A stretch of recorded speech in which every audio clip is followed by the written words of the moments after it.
अभी भी तो इतना विरोध क्यों हो रहा है? कोई बरगला रहा है नौजवानों को।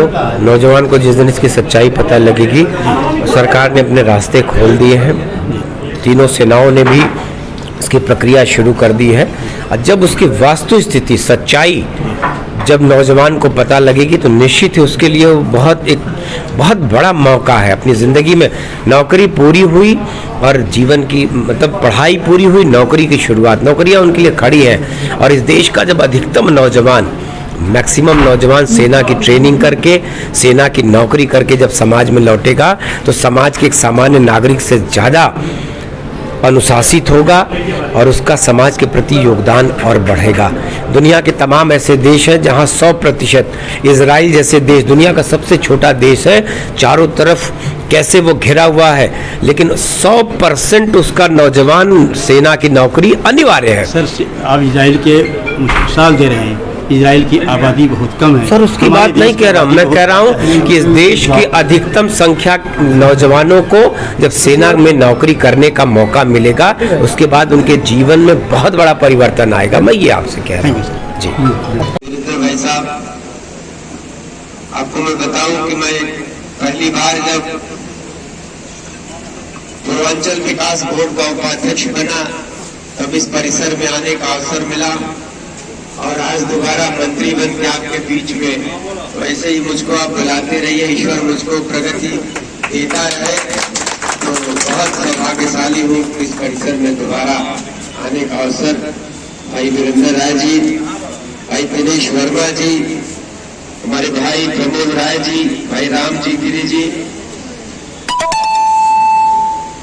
ओपी गिरी जी जो नगर के अध्यक्ष है, भाई प्यारे मोहन यादव जी जो हमारे मंडल के अध्यक्ष है, इस सभागार में उपस्थित तमाम क्षेत्र के प्रधान बंधुओं, पार्षद बंधुओं, हमारे अधिवक्ता बंधुओं और मीडिया से जुड़े हुए हमारे भाइयों, एक बार इसके पूर्व जो आने का अवसर था उसमें भी हमारे तमाम मीडिया के साथियों से बैठकर बात करने का अवसर मिला था। आज तो मुझको पता नहीं था कि मुझको कहाँ रुकना है, मुझको लगा कि मैं सीधे बलिया जा रहा हूँ, लेकिन प्रमोद जी ने बीच बीच में अच्छा मुझको बताया भी नहीं इन्होंने, मैं और पहले चल देता बनारस से। तो इतना समय लेके, चूंकि 12 बजे का कार्यक्रम है बलिया में, फिर दूसरी मीटिंग है बहरिया में, बहरिया विधानसभा में जिम्मेदारी मिली है, उसी के चलते बूथ सशक्तिकरण का काम चल रहा है। तो मुहम्मदाबाद शहीदों की धरती है, शहीदों का जिला है और इसी जिले में मेरा जन्म हुआ है, तो ये मेरे लिए बहुत सौभाग्य का अवसर हो जाता है। अभी रास्ते में था तो पूछा गया कि 3 जिले आपको दिए जा रहे हैं कि 25 तारीख को आपातकाल लागू हुआ था, तो उसी के विरोध में भारतीय जनता पार्टी की तरफ से जिलेवार कार्यक्रम हो रहे हैं। तो उससे कहा गया प्रतापगढ़ और सोनभद्र, गाजीपुर।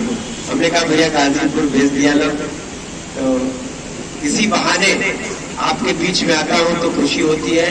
बनारस बहुत दूर नहीं था, लेकिन पढ़ाई लिखाई, नौकरी, सब कुछ जीवन ऐसे चलता रहा, इधर आने का बहुत कम।